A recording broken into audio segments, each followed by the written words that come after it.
അസ്സലാമു അലൈക്കും വറഹ്മത്തുള്ളാഹി വബറകാതുഹു. പ്രിയമുള്ളവരെ, തലപ്പാറയിൽ വെച്ച് നടന്ന അപകടത്തിൽ ഹാഷിർ എന്ന് പറയുന്ന 22 വയസ്സ് മാത്രമുള്ള ചെറുപ്പക്കാരൻ മരണപ്പെടുമ്പോൾ നമുക്കൊക്കെ ഏറെ പ്രതീക്ഷയുണ്ടായിരുന്നു. നീന്തൽ അറിയാവുന്ന ആ ചെറുപ്പക്കാരൻ എവിടെയെങ്കിലും നീന്തി രക്ഷപ്പെട്ടിട്ടുണ്ടാകുമെന്ന്.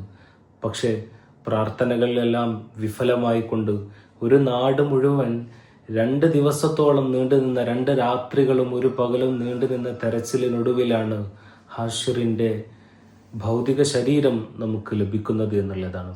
നമ്മുടെ ജീവിതത്തിലും ഒരുപാട് പാഠങ്ങൾ ഹാഷിർ നൽകുന്നുണ്ട്. പക്ഷേ ഹാഷിറിനെ സംബന്ധിച്ചിടത്തോളം ഒരു വലിയ ഭാഗ്യവുമായിട്ടാണ് ഈ ലോകത്തിൽ നിന്ന് അദ്ദേഹം വിട പറയുന്നത്. നോമ്പുകാരനായിരിക്കെ വീട്ടിലേക്കുള്ള നോമ്പ് തുറക്കുള്ള സാധനങ്ങൾ വാങ്ങിച്ചു കൊണ്ടുവരുന്ന, ജീവിതത്തിൽ ഒരാൾക്ക് നോമ്പെടുത്ത് മരണപ്പെടുക എന്നുള്ളത് വലിയൊരു സൗഭാഗ്യം തന്നെയാണ്. ആ ഭാഗ്യം ഏറ്റുവാങ്ങിക്കൊണ്ടാണ് ഹാഷിർ ഇവിടെ നിന്നും വിട വാങ്ങുന്നത്. കുടുംബത്തിന് ക്ഷമയ്ക്ക് വേണ്ടി നമ്മൾ പ്രാർത്ഥിക്കണം. ഓർക്കുക, നമുക്കും ഇതുപോലെ ഒരു മരണം വരാനുണ്ട്.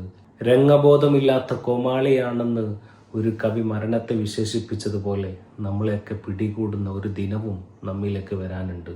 ഹാഷിറിൻ്റെ കുടുംബവും അവൻ്റെ സുഹൃത്തുക്കളും മനസ്സിൽ പോലും വിചാരിക്കാത്ത പെട്ടെന്നുള്ള ഒരു മരണം. റബ്ബ് അവൻ്റെ ഖബറിടം അല്ലാഹു സ്വർഗീയ പൂന്തോപ്പാക്കി കൊടുക്കട്ടെ. ആമീൻ. അസ്സലാമു അലൈക്കും.